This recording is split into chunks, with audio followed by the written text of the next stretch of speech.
La troisième et dernière partie de cette remise des prix va commencer. Si vous voulez bien reprendre vos places à table, s'il vous plaît.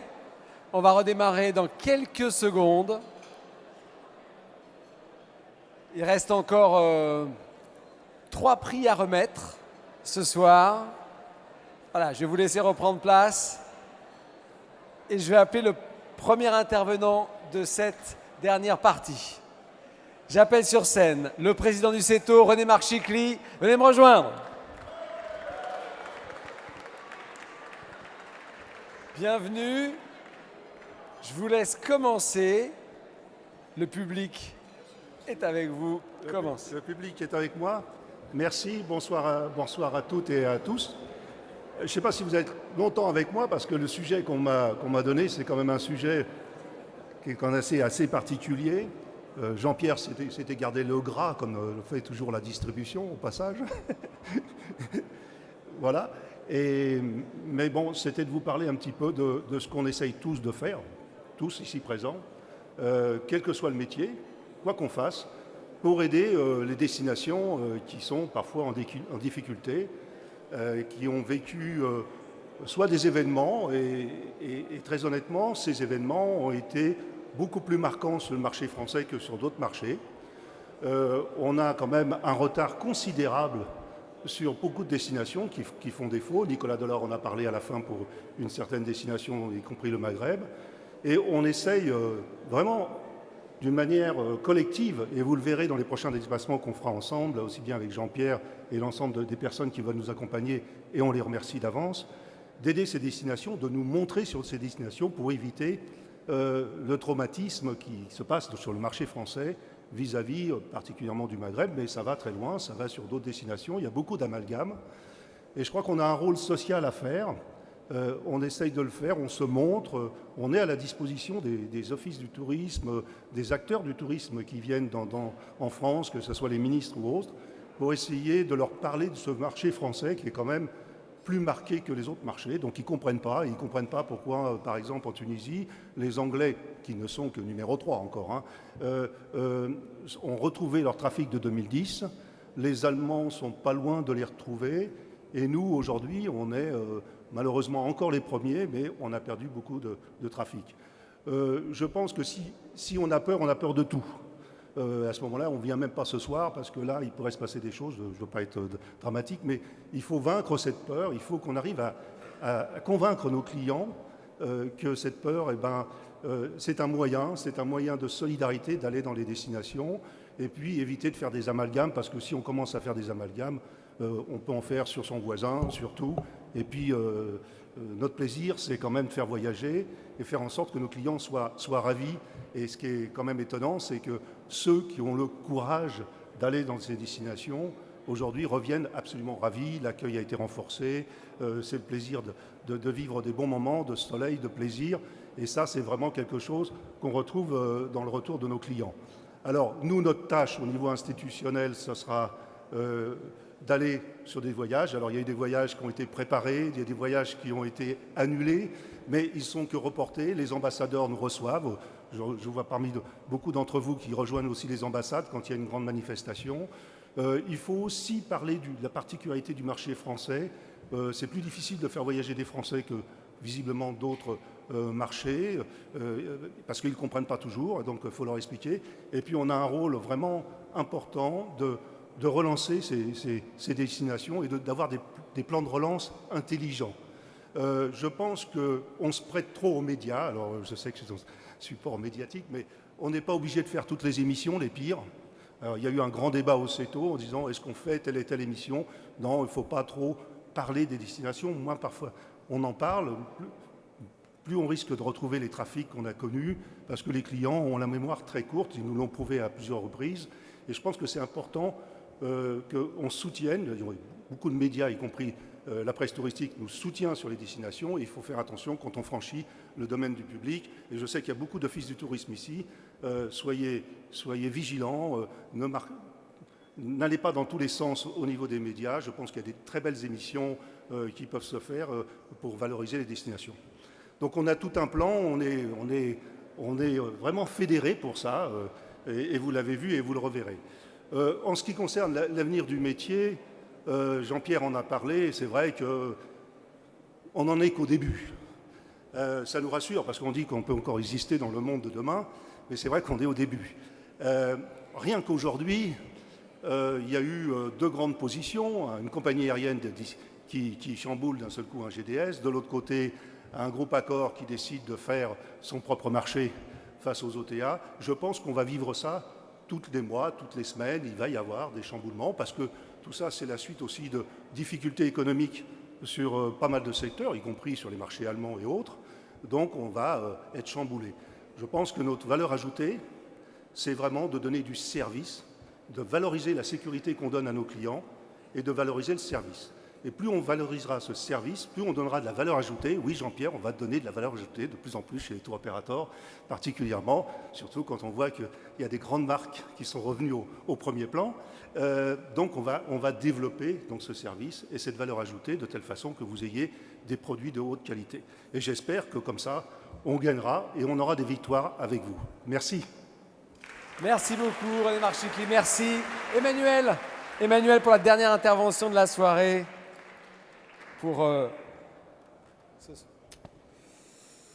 Merci. Ah oui, sacré défi que le défi géopolitique, mais là encore, j'ai envie de vous dire, c'est exactement comme pour le point précédent sur les multiples révolutions numériques, collaboratives, etc. C'est un défi dont vous devez évidemment tous prendre la mesure, mais c'est un défi dont vous avez toutes les chances de sortir renforcé. Plus que jamais, le risque géopolitique, ça nécessite déjà ce qu'on évoquait tout à l'heure, c'est-à-dire de l'expertise. Si vous reprenez l'analogie que j'ai développée tout à l'heure avec la banque et la finance, moi j'ai besoin d'avoir confiance dans mon banquier pour lui confier mes économies, même si je sais qu'il y a un risque dans ce qu'il me propose. Et bien c'est pareil avec le professionnel du tourisme.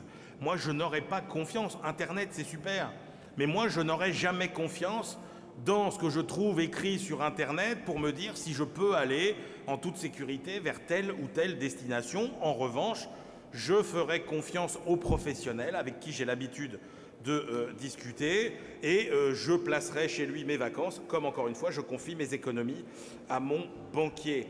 L'enjeu, évidemment, derrière tout ça, c'est la qualité de la relation que vous saurez nouer avec le client.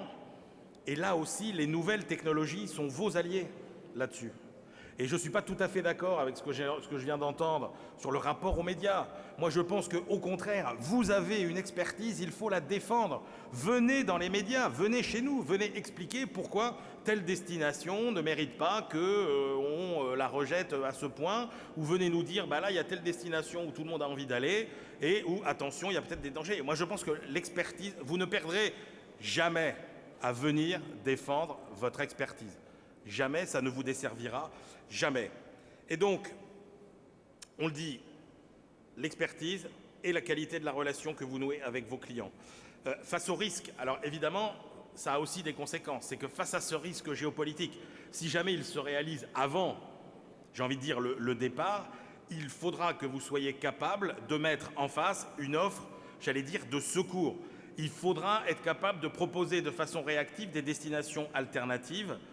Et là encore, j'ai envie de vous dire, la technologie sera votre allié. Parce que vous devez, quoi qu'il arrive, être les garants des vacances réussies de vos clients. Alors, on parle de risque géopolitique, mais j'ai envie de vous dire, il faut voir plus large autour de cet argument massu qui est pour vous la garantie de la sécurité du touriste au sens large. Alors la sécurité, c'est le risque géopolitique, mais aussi le risque sanitaire, c'est la catastrophe naturelle, c'est les accidents de la route. Savoir qu'on est protégé pour tout ça, c'est une incroyable valeur ajoutée. Et quand tout à l'heure je vous disais que peut-être demain vous proposerez des choses sur Airbnb ou Blablacar, vous allez me dire oui, ça pose des problèmes d'assurance, etc. Mais demain, on trouvera des solutions à tous ces problèmes. Alors j'en profite pour un petit sujet qui m'a interpellé, une petite parenthèse avec mon nouveau camarade. Là, je me suis fait un nouveau copain martiniquais, Sekbedji Rousselin, qui m'a... Alors je lui disais, mais allez vas-y, vends-moi la Martinique, là, parce qu'il y a de la concurrence autour. Il m'a dit, il y a un truc formidable à dire sur la Martinique, c'est que quand vous êtes malade en Martinique, dans toutes les autres destinations, qu'est-ce que vous faites? Vous êtes rapatrié sanitaire. La Martinique, vous sortez la carte vitale et c'est bon, vous êtes soignés. Donc voilà, merci. La pub gratuite est faite pour la Martinique. Elle n'est pas gratuite, justement. Et donc merci de nous inviter avec mes camarades de BFM Business pour une semaine. Elles sont très contentes. Elles sont très contentes. Non, donc pour être plus sérieux, pour terminer, donc les nouveaux outils permettront tout ça. Les nouveaux outils permettront aussi quelque chose que vos clients réclameront demain, c'est la continuité de la relation avec votre client pendant son voyage. Il aura aussi forcément envie de vous interpeller. Bref, encore une fois, j'ai envie de vous faire la même conclusion que tout à l'heure. La façon dont vous faites votre métier d'agent de voyage va évidemment beaucoup évoluer, mais le métier d'agent de voyage, lui, encore une fois, est promis à beaucoup de bonnes surprises. Et j'ai envie de vous dire que vous allez entrer dans une période qui est quand même vachement excitante pour vos métiers. Et ça, je pense que c'est quand même un challenge assez intéressant à relever pour vous tous. Merci. Merci beaucoup Emmanuel, merci d'avoir été avec nous pour ces Victoires du Tourisme 2015. Allez, on va passer à la troisième partie, la dernière partie de cette soirée. Et le 9e prix maintenant, le prix du meilleur assureur-assisteur. Pour remettre le prix avec moi, j'appelle l'ambassadeur de Tunisie, Mohamed Ali Chihi, et la directrice commerciale de Tunisair, Ayat Bouali. Votre Excellence, venez me rejoindre. On va remettre le prix ensemble.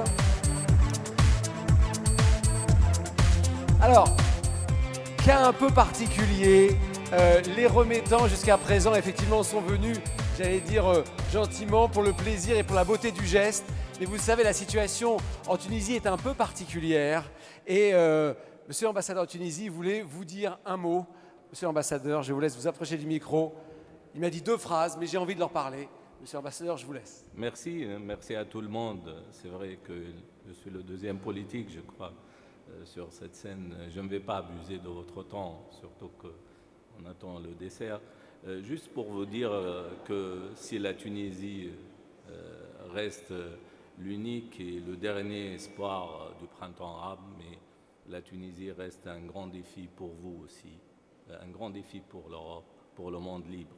Si la Tunisie échoue, vous savez les conséquences. Je ne vais pas m'étaler sur ce point, mais vous dire qu'on a besoin de vous, qu'on a besoin de votre soutien. La Tunisie a besoin du monde libre, de tous les acteurs, surtout vous en tant que tourisme. Vous connaissez le secteur touristique tunisien. On a eu des attentats, mais les attentats, c'est partout qu'on a des attentats. La France, les États-Unis, le Danemark, la Tunisie, on est cette cible privilégiée de ces fous d'Allah. Nous, on va vaincre. Pour vaincre, on a besoin de vous. On va combattre ce fléau. Et là, j'espère que la Tunisie va remonter la pente et j'espère vous voir en Tunisie très prochainement. Merci à tout le monde. Merci beaucoup, monsieur l'ambassadeur, merci. Ah bon, restez avec nous, parce que tant qu'on vous a, je vais vous laisser annoncer les nommés. Ah ok, on laisse ça à Ayat. Ok, nommé meilleur assureur, assisteur. Voilà. Ça, c'est les nommés.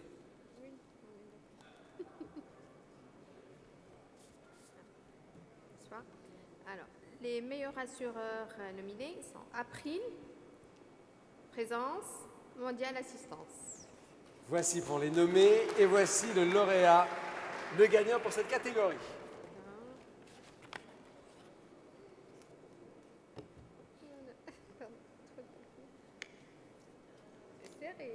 Oui, c'est très assuré, confidentiel. Bien assuré. C'est Mondial Assurance. Mondial Assistance, Jean-Luc Marinier, responsable des ventes, Mondial Assistance. Jean-Luc, venez nous rejoindre et recevoir des mains d'Ayat votre prix. Carrément la plus haute marche. On sent qu'il est bien assuré, il ne risque rien. Allez, je vous laisse. Je vais être rapide. Merci beaucoup. Écoutez, je suis vraiment très fier, extrêmement fier de recevoir ce prix au nom de Mondial Assistance. Un Mondial Assistance qui intervient bien sûr sur tous les pays en dehors de la Martinique, puisqu'il y a la carte vitale. Et donc c'est vraiment ce prix, c'est le fruit de toutes les équipes commerciales bien entendu, les équipes médicales que vous connaissez, les médecins urgentistes, les chargés d'assistance. Donc, c'est Mondial Assistance, c'est une intervention toutes les 2 secondes pour sécuriser vos clients, pour faire en sorte que vos clients puissent aller partout dans le monde en parfaite sécurité. Ce prix est une belle récompense. Merci beaucoup à tous. Merci, merci. Je vous laisse avec Ayette prendre la photo. Hein. Surtout, vous partez, on va vous éclairer le photocall. Partez pas, on va vous prendre en photo. Regardez, devant le photocall qui est juste là, on va l'éclairer et on va vous prendre en photo. Merci. Allez, voilà. Il faut quand même célébrer ça. Alors, 10e prix, meilleure collectivité territoriale. Pour remettre ce prix, j'appelle le directeur général France d'Enterprise Rent-A-Car, James Ware. Venez me rejoindre, James.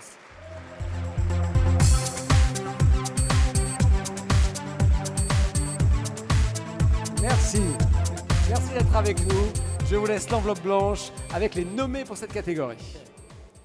Bonsoir.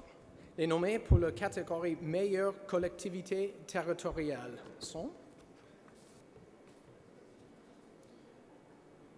Tahiti, La Réunion et la Guadeloupe. 3 nommés et 1 lauréat. Et le gagnant pour la catégorie meilleure collectivité territoriale est la Guadeloupe.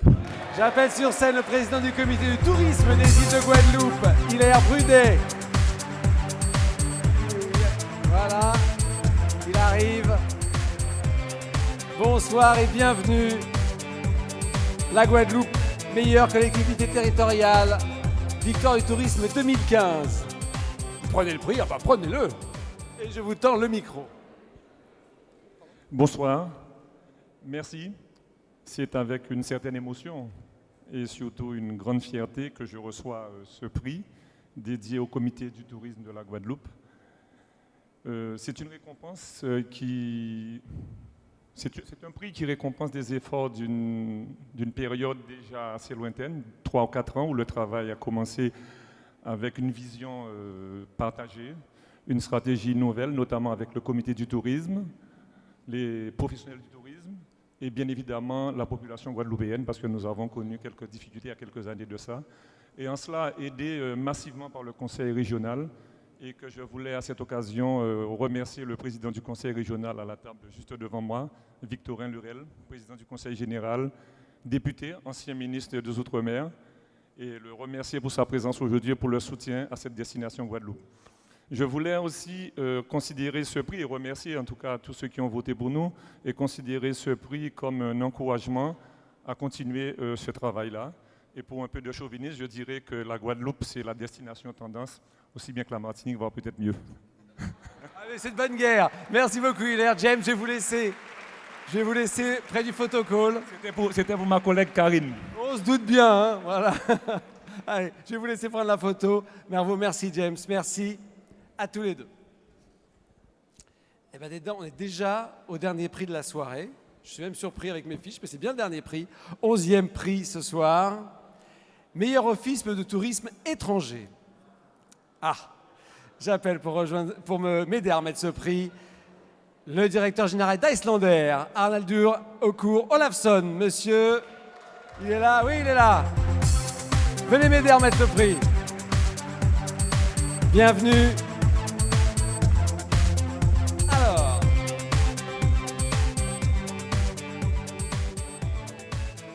Alors, voici les nommés.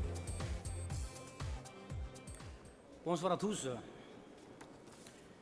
Les nominés pour le meilleur office de tourisme étranger en France sont Espagne, Canada et Irlande. Des belles destinations, hein? Des belles destinations. Et qui l'emporte ce soir? Et le gagnant, Canada. Allez, Sandra Tickle, venez me rejoindre.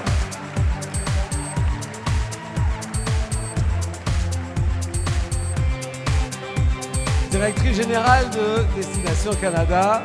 Bon, là encore, hein, un premier rôle et puis maintenant un deuxième. Là, cette fois-ci, c'est pas pareil, hein, on reçoit le prix. Alors, quelle destination merveilleuse. On a vraiment de la chance.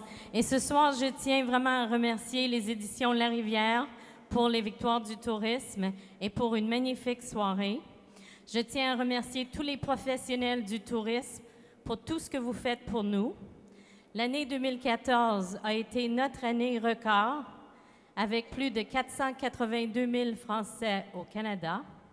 Et en 2015, nous avons tous un défi. Nous voulons plus d'un demi-million de Français à se rendre à leur destination de rêve. Ça ne se fait pas tout seul, donc je tiens à remercier ma petite équipe, car nous sommes seulement 3 personnes à démarcher tout le marché en France. Merci à tous et bonne soirée. Merci beaucoup, merci. Alors, ce que je vous propose, ne partez pas. Pour clore cette soirée, je propose à tous les lauréats de venir nous rejoindre sur scène avec leur prix. On va faire une photo de famille avec les lauréats. Et même les remettants, s'ils veulent tous venir, lauréats, remettants, n'hésitez pas à revenir sur scène. Et on va faire la photo finale. Il manquera le monsieur le ministre, c'est tout. Mais bon, il est déjà parti à des obligations plus différentes. Mais est-ce que... Venez tout de suite, venez me rejoindre. Alors, je sais, voilà. Et Rania, revenez. Le remettant... on va faire une grande photo de famille sur scène, voilà. Et oui, voilà, revenez. Voilà, tous les lauréats et les remettants, voilà. Monsieur, voilà. Ayette, venez me rejoindre. Ayette, revenez. Monsieur l'ambassadeur, voilà. On va essayer de rameuter un petit peu tout le monde. Voilà, on retrouve le Canada, j'ai tout le monde. S'il manque du monde, voilà. Regardez, ça va avoir de l'allure. Et comme ça, on pourra clore cette soirée, enfin avant les desserts, hein, rassurez-vous, vous n'avez pas quitté la soirée sans dessert. Voilà, c'est quand même Miss France, tout de suite ça donne de l'allure à tout ça. Est-ce qu'on est au complet? On est pas mal, je pense. Allez, on va laisser le photographe se mettre là, essayer de prendre toute la scène, voilà. On y va. Et pour la dernière fois, promis, mesdames, messieurs, ce soir, je vais vous demander d'applaudir les lauréats des Victoires du Tourisme 2015. Du quotidien du tourisme, bravo pour cette première édition. Voilà, on a tout le monde, on est en train de prendre la photo, n'hésitez pas. Voilà, je vois que, vous voyez, il n'y a pas qu'un seul photographe, hein. Comme quoi cette photo, elle va servir. Tous les lauréats des Victoires du Tourisme 2015, c'est génial, on a tout. Parfait. Merci, bravo, bonne soirée. Et maintenant, place à la suite. Merci encore d'avoir été avec nous. Et bon dessert, il y a encore un petit peu. Bonne soirée à tous.